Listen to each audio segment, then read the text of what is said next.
Bonjour à toutes et à tous et bienvenue sur Foil Magazine. Je suis aujourd'hui avec Julien. Salut Julien. Salut Stéphane.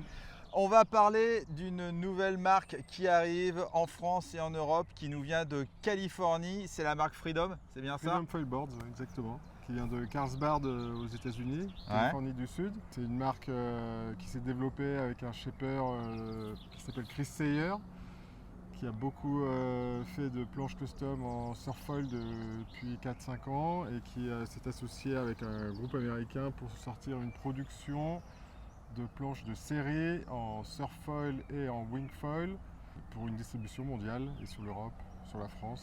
Voilà. Bon, tu vas nous présenter un petit peu tout ça? Ouais, avec plaisir. Allez, c'est parti. Ça roule. Allez Julien, on commence par les planches. Alors, que peux-tu me dire de cette magnifique board qui, je crois, celle-là, elle est faite pour le wingfoil, hein? Ouais, exactement. C'est le modèle Wingnut qui est dédié au wingfoil, qui se décline en plusieurs tailles, plusieurs volumes. On a du 50 litres, du 65 litres, comme ici présent avec la 410. On a une 5.3 en 90 litres et après on va avoir une 120 litres en 5.6. C'est une planche full carbone qui est livrée avec un pad, avec les inserts. C'est une planche très légère. La particularité de Freedom, c'est d'essayer de faire les planches les plus légères du marché. Tu sais un peu le poids de celle-là ou pas? Ouais. La planche en 410, elle sort à 4,9 kg. Grosse particularité, là, d'après les premiers tests, c'est une énorme rigidité au niveau du boîtier. Ça fait un ensemble très très rigide avec le foil full carbone. Donc on est sur un produit assez haut de gamme, même plutôt très haut de gamme, avec la légèreté, la rigidité et du coup de la réactivité qui donne un ensemble super efficace sur l'eau.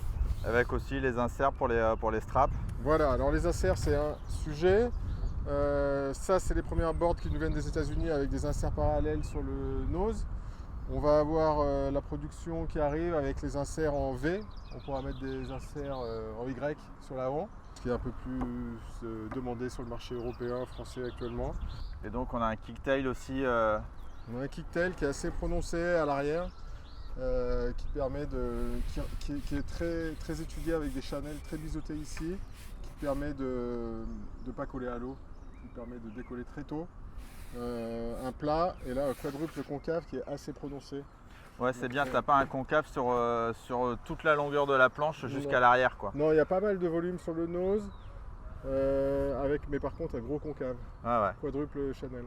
Celle-là, elle est vraiment que pour la wing, parce que franchement, à l'arrière, tu as un kickpad, et le kickpad, c'est plutôt plus en surf ou en subfoil. C'est une marque qui vient du surf foil, beaucoup, donc avec une ambiance à chaque fois sur le pont, avec un concave, avec un kicktail, effectivement kickpad, comme tu dis.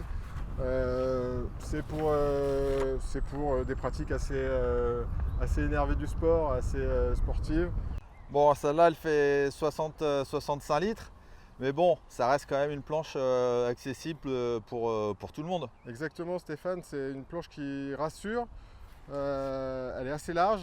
Le volume 65 litres, c'est un volume qui est assez recherché aujourd'hui pour des gens qui viennent d'évoluer ces 2 dernières années et qui veulent passer de 80-90 litres à quelque chose d'inférieur. Là, les quadruples Chanel, ça donne beaucoup de stabilité. Et ça te permet de descendre en volume assez facilement en étant rassuré, sans trop galérer. Ça ne fait pas un step trop énorme en descendant sur 65 litres. Donc c'est une planche qui à mon avis va rencontrer pas mal de public et en rassurer beaucoup sur le fait de pouvoir descendre sur ces volumes-là. Et tu as la petite valve de décompression valve aussi, de décompression. la valve auto, c'est une valve auto Valve Gore-Tex automatique, ici. Et la tâche de liche. La tâche de liche. C'est pas une planche où il y a beaucoup de peinture, pas beaucoup de vernis. On a les mains sur le carbone, on a une finition qui est très proche du shape custom. C'est un peu une finition semi-custom. C'est très agréable, ça sort un peu de l'ordinaire. On n'a pas trop l'habitude de voir ça sur les racks des shops. Ça change un peu de ce qu'on a l'habitude de voir. Et elle sort à combien? Alors la 410 en 65 litres, elle est à 1649 €. La gamme se décline de 1549 à 1849 €. Donc tous les litrages 100 €. Ok.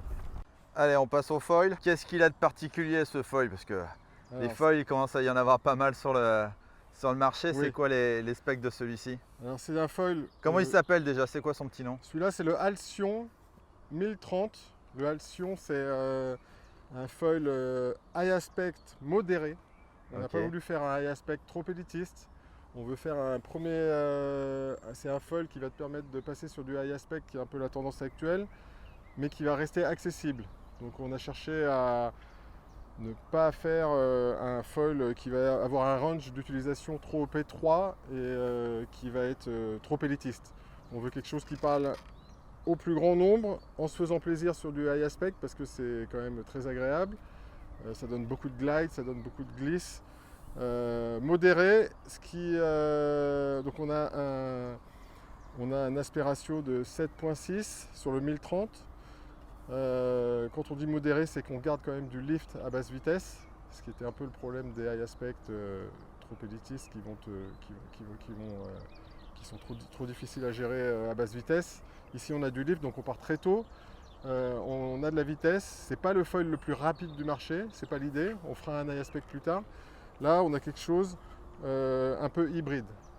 En termes de montage, pareil, est-ce qu'il a des spécificités? Il me semble avoir vu qu'il y avait quand même du conique et que tout était vraiment ultra bien ajusté au millimètre près, quoi. Oui, en fait, l'idée c'est de sortir un foil très rigide, très léger, mais très réactif. Donc on a un fuselage qui traverse la tête de mât. On est en full carbone, hein, on est bien d'accord. Full carbone, fuselage, c'est un fuselage titanium drapé de carbone 3000 qui traverse la tête de mât. On a déjà vu ça sur des foils très haut de gamme qu'on connaît tous. Donc c'est hélicoïdal, ça passe dans la tête de mât, ça rentre dans la front wing. On est ici sur un serrage latéral qui permet d'avoir le maximum de rigidité. On a des vis en titanium partout. Voilà, donc extrême rigidité. Il n'y a pas de jeu sur la front wing.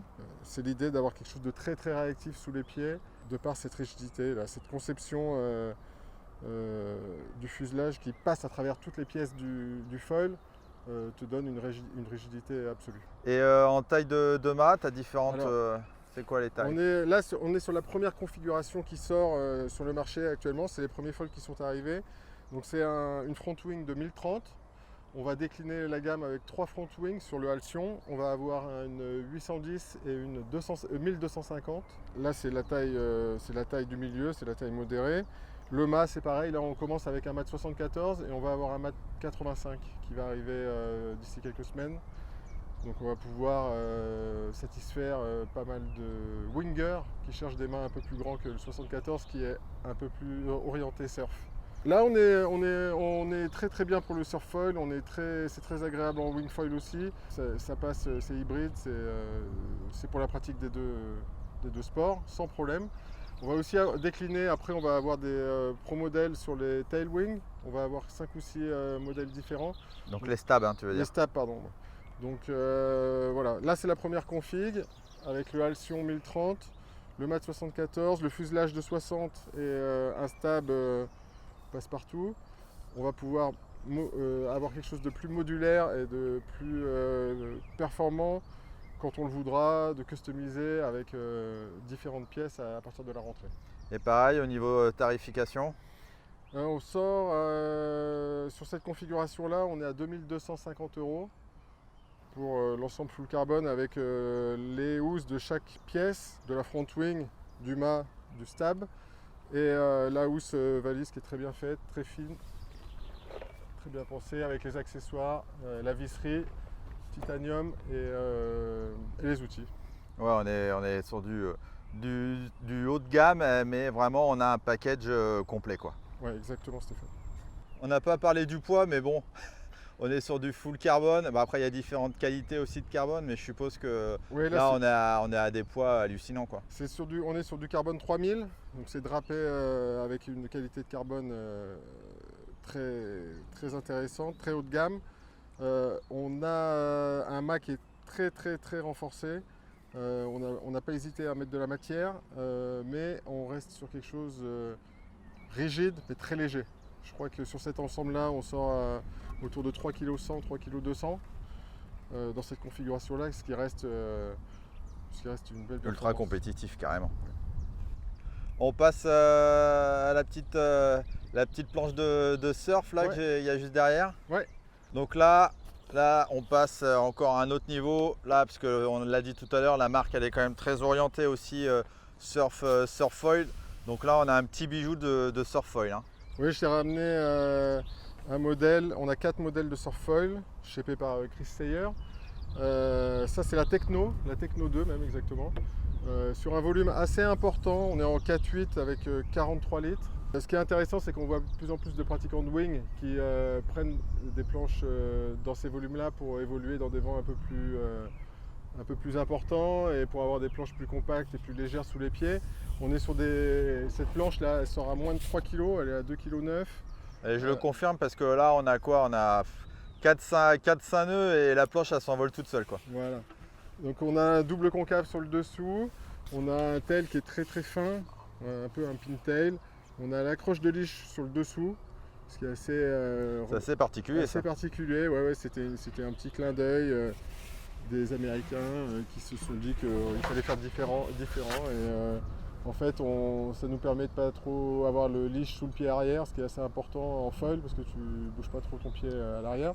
On a sur tous les surf foils, ils sont livrés avec le pad. Celle-là, c'est la seule, la Techno, c'est la seule qui est livrée sans insert pour avoir la board la plus légère. Il y a aussi une demande de surfeurs qui ne veulent pas mettre de strap pour pratiquer.